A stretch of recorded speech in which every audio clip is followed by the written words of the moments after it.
Assalamualaikum warahmatullahi wabarakatuh. Nama saya Anikotul Hoiro, guru Al-Quran Hadis di Madrasah Aliyah Darul Hikam Kertonogoro, Jenggawa, Jember. Sekaligus saya adalah mahasiswa PPG atau Program Pendidikan Profesi Guru Batch 1 tahun 2025 di IAIN Langsa, Aceh.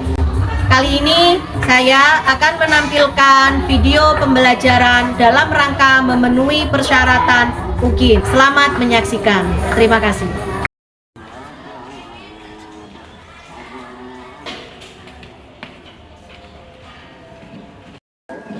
Selamat pagi anak-anak. Oke. Semangat ya hari ini ya? Iya. Fakultas apa sekarang? Sudah siap? Sudah. Monggo, sebelum memulai pembelajaran, ketua kelas silakan maju untuk membimbing Mbak.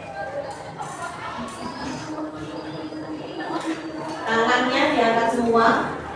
Bismillahirrahmanirrahim. Allahumma bina min dhulumatil wahmi. Mari kita berdiri sebentar.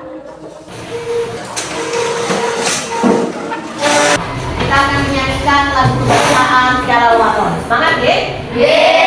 Semangat? Semangat! Bentuk cita-cita kepada tanah air kita, tanah air Indonesia.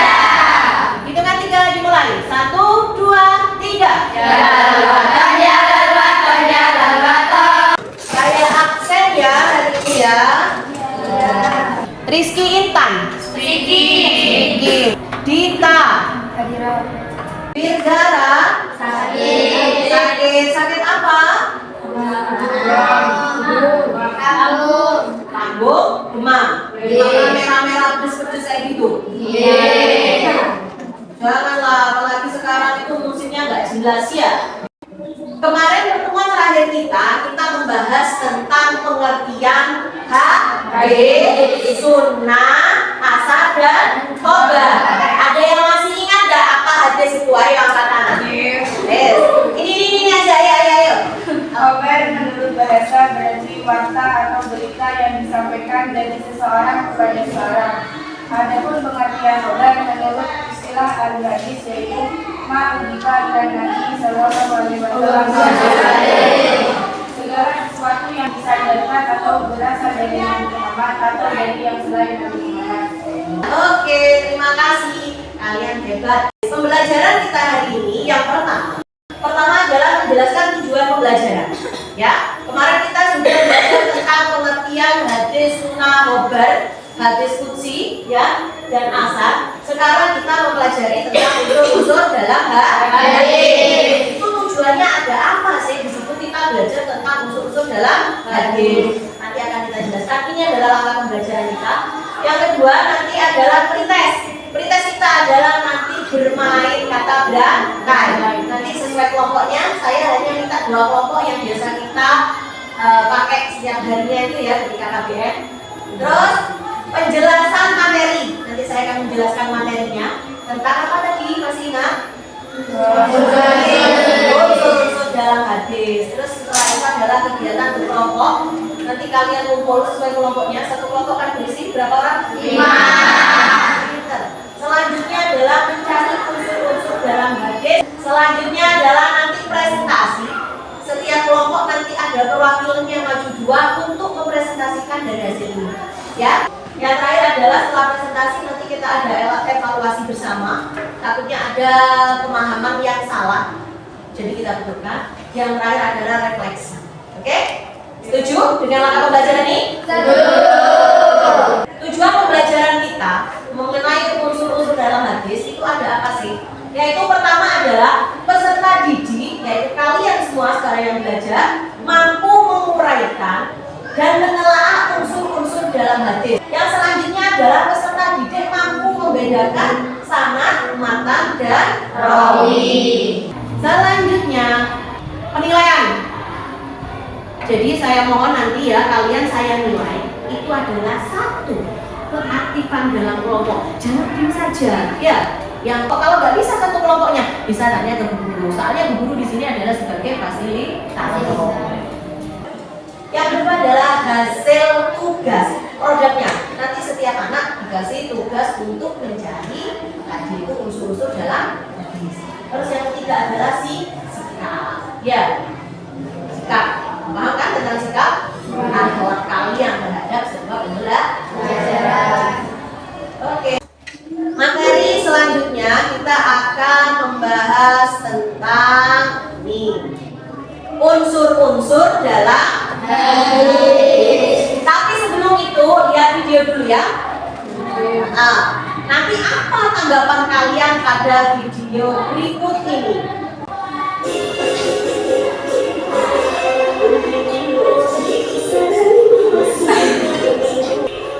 Ini maknya siapa ini? Ya, lihat yang tadi. Menurut kalian, ya, apa pendapat kalian? Ayo yang bisa angkat tangan. Ayo. Ibu-ibu gibah. Ibu-ibu gibah, bagus. Tahu kita alasannya semua itu adalah ibu gibah. Ibu-ibu gibah itu perbuatan yang bagus atau tidak? Coba angkat. Ya, tidak. Gibah itu termasuk perbuatan yang makruh atau tercela. Tercela. Benar? Gibah itu merupakan perbuatan tercela? Ya. Berarti boleh apa enggak kita melakukan gibah? Oke. Yes. Tadi sudah lihat video? Ya. Masih paham tentang apa tadi? Gibah. Siapa yang gibah? Mama. Pertanyaannya sekarang. Ketika kita mendengar suatu kabar baru, ya, kabar baru, apapun itu, negatif, positif, apa yang akan kalian lakukan? Ada yang bisa?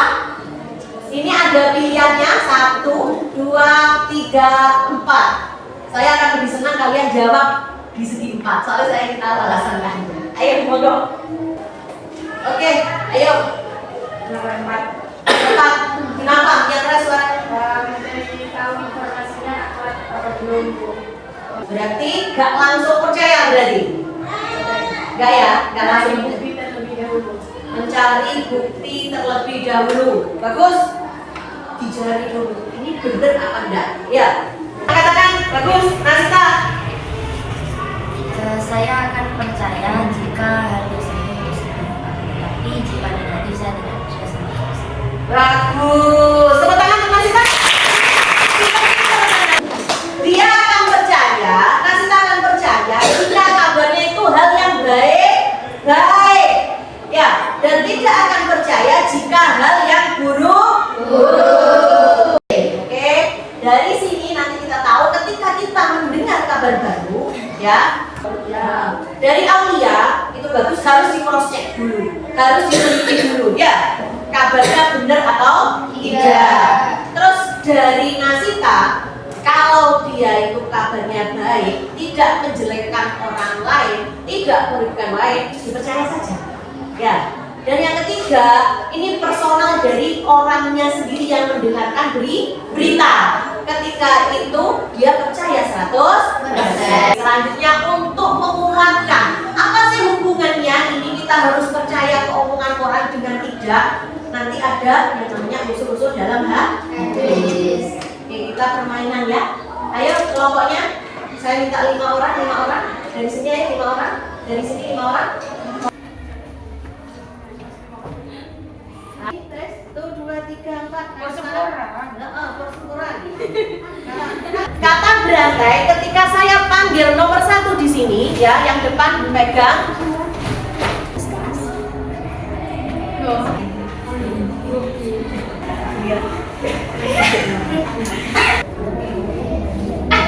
Ayo.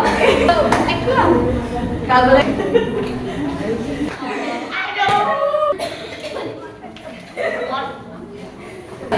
Kurang sedang nih. Kurang sedang. Oke. Kamu dengarnya nggak ada kata sedang memang. Kalau kamu dengarnya sama. Oke, sekarang perbandingannya ya, semuanya diperhatikan. Ada 2 versi. adalah keledai sedang makan kedelai di kedai. Oke? Yang benar apa?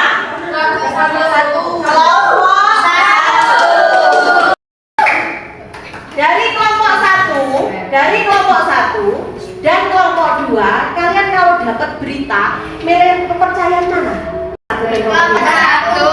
Lebih percaya kelompok satu. Kenapa kalau lebih percaya kelompok satu? Karena lebih akurat. Oke, saya mau tanya, yang pertama kelompok satu siapa saja namanya?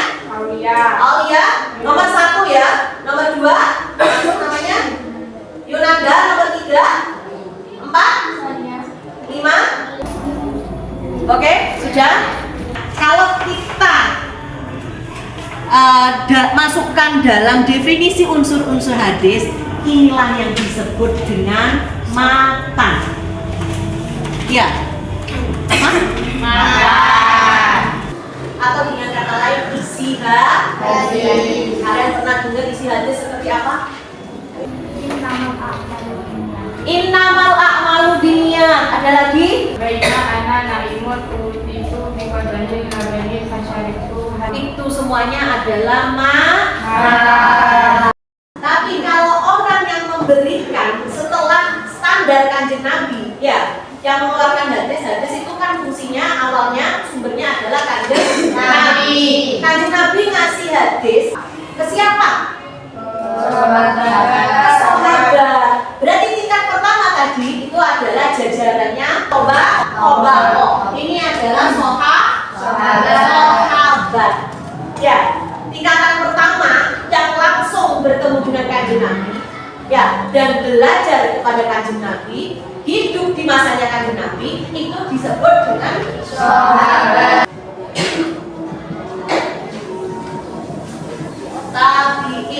Tabiin itu siapa? Adalah generasi yang hidup di zamannya sahabat. Hidup di zamannya sahabat, tapi tidak bertemu dengan Kanjeng Nabi. Paham? Selanjutnya generasi selanjutnya siapa? Tabiin. Saya ingat seperti ini ya. Selanjutnya siapa? Tabiin. Selanjutnya siapa? Nah, inilah yang disebut dengan rijalul hadis. Jadi pengarangnya siapa? Imam Bukhari. Kitab hadis yang sahih standarnya menurut Imam Bukhari. Sunan At-Tirmidzi. Sunan Ibnu Majah. Apa berarti artinya? Kitab Hadis Ibnu Majah yang dianggap sahih oleh Imam Ibnu Majah.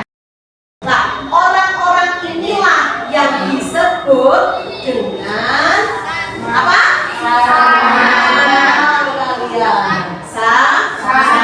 Unsur-unsur dalam hadis. Sekarang kita prakteknya langsung dalam hadis. Oke, peta konsepnya. Nanti kita akan memahami tentang sanad. Yang kedua memahami bukan mantan. Beda ya?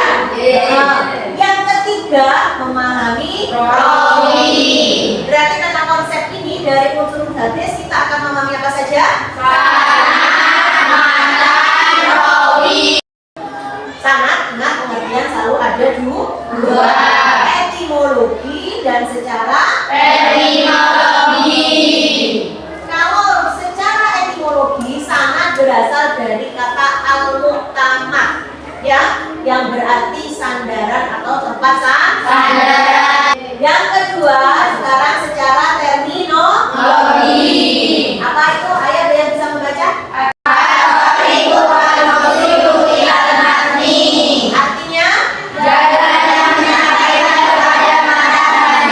selanjutnya, matan secara etimologi adalah punggung jalan, ya, atau jalan gersang atau tandu.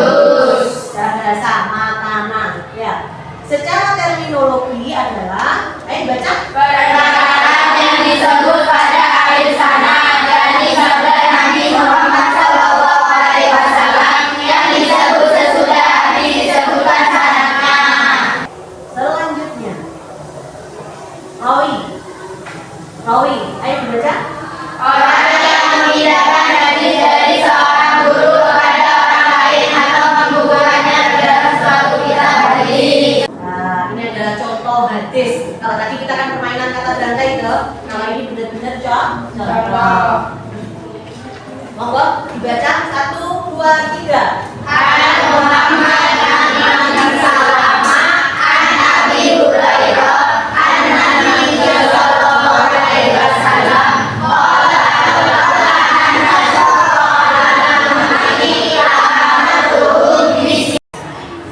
Oke, siapa beliau ini? Abi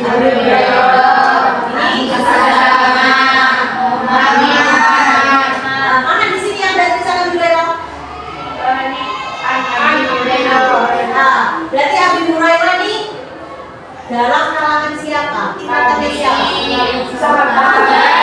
Ayo di sini anak Nabi, berarti dia adalah sahabat. Terus kalau ini siapa ini? Dari kalangan tabi'in. Beliau hidup di zamannya Abi Hurairah, tapi tidak bertemu dengan Nabi Muhammad. Terus yang ini tabi'ut tabi'in. Siapa sih mereka ini? Nah, mereka ini disebut dengan sahabat. Laula anasukku ala ummati la amartuhum bisiwak indah kulli shalah. Ya. Ini isinya hadis. Kanjeng Nabi nyampaikan kepada siapa tadi? Abi Hurairah. Inilah yang disebut dengan Hadis. Hikmat isi hadis. mata. Paham? Paham. Ada pertanyaan dari sini? Ya. Apakah semua hadis itu sahih atau ada hadis yang dhaif? Hadis itu apa sahih atau ada yang dhaif? Jadi hadis itu terdapat 5 bagiannya, yaitu hadis mutawatir, hadis ahad, hadis sahih, hadis hasan, dan juga hadis dhaif. Berarti pertanyaan dari Dita, menurut Nasita, itu adakah hadis sahih, adakah hadis dhaif? Tapi bukan dhaif saja, masih ada. Oh gitu. Sudah puas? Puas. Ada lagi yang bertanya? Ayo, Apakah para perawi itu mempunyai syarat-syarat? perawi itu ada syaratnya enggak? Oke. Perawi hadis yaitu yang pertama adil, yang kedua muslim, balik, berakal, tidak pernah melakukan perbuatan dosa besar. Sudah. Aulia begitu? Iya. Ini ya. Oke, saya refleksi lagi nanti. Di sini kan kalian tadi main apa ini? Kata berantai. Hasilnya berbeda. Nah, dari hasil berbeda ini katanya yang nomor 1 lebih berkualitas, ya kan? Daripada yang nomor 2. Makanya karena ini lebih berkualitas, inilah yang bisa disebut dengan hadis sahih.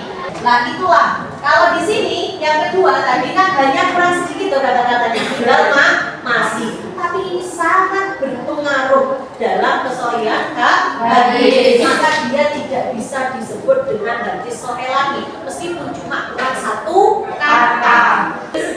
Lanjutnya kita permainan ya. Ayo kelompoknya nanti perwakilan. Kalian bukunya disiapkan. Kita permainannya ya.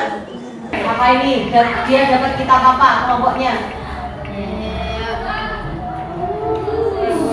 Apa?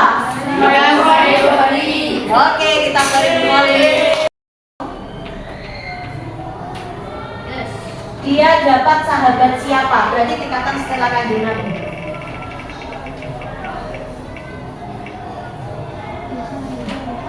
Siapa kamu dapat siapa? Aisyah. Berarti kelompok 1 mencari hadis yang sahabatnya dari tingkat Aisyah radhiyallahu anha di kitab Ayo. Ayo kelompok selanjutnya.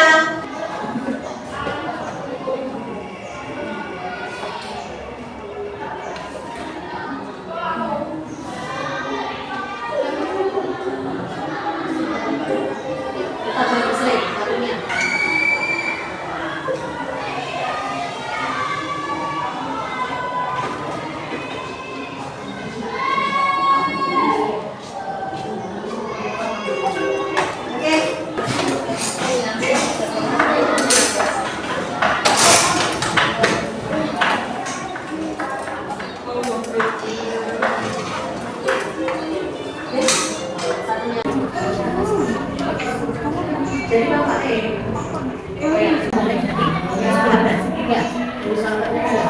kesian.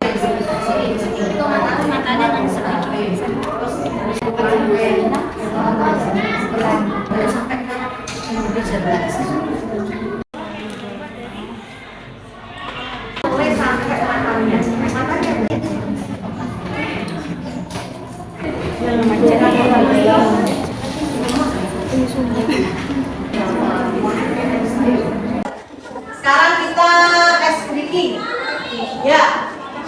Pernah nggak? Pernah. Boleh berdiri dulu.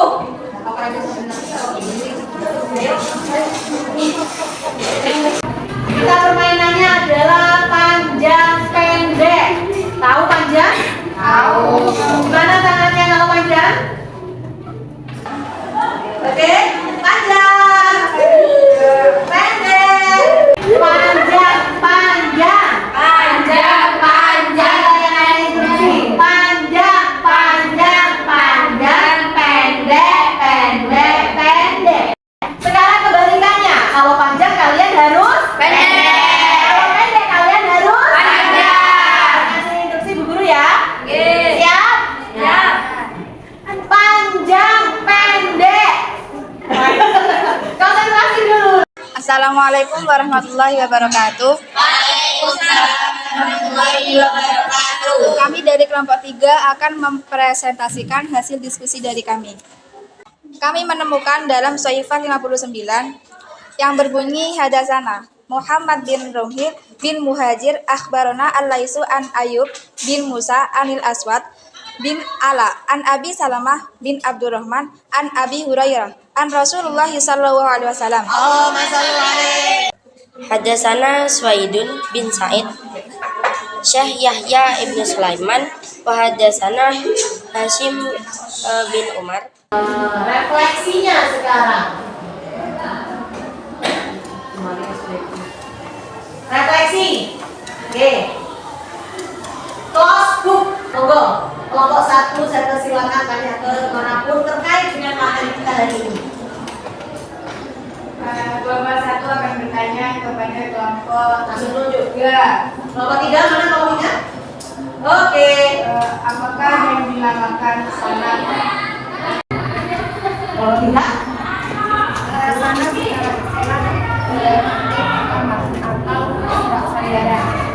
Sedangkan yang secara terminologi itu sesuatu yang berjalan atau sandaran pada dalam literatur. Apa yang dimaksud hadis? Hadis adalah perkataan, perbuatan, dan persetujuan dari Nabi Muhammad. oke. Sekarang pembelajaran kita besok, pertemuan kita selanjutnya adalah tentang syarat-syarat rawi. Syarat-syarat rawi itu adalah syarat-syarat dia bisa disebut hadis sahih kalau rawinya itu seperti apa. Ya, sebelum kita akhiri pembelajaran hari ini, mohon ketua kelas maju, kita baca kafaratul majlis. Bismillahirrahmanirrahim. Subhanakallahumma wa bihamdika asyhadu an la ilaha illa anta astaghfiruka wa atubu ilaik. Terima kasih, tetap semangat, jaga kesehatan. Sampai jumpa lagi di pertemuan berikutnya. Dari saya, mohon maaf jika ada salah kata.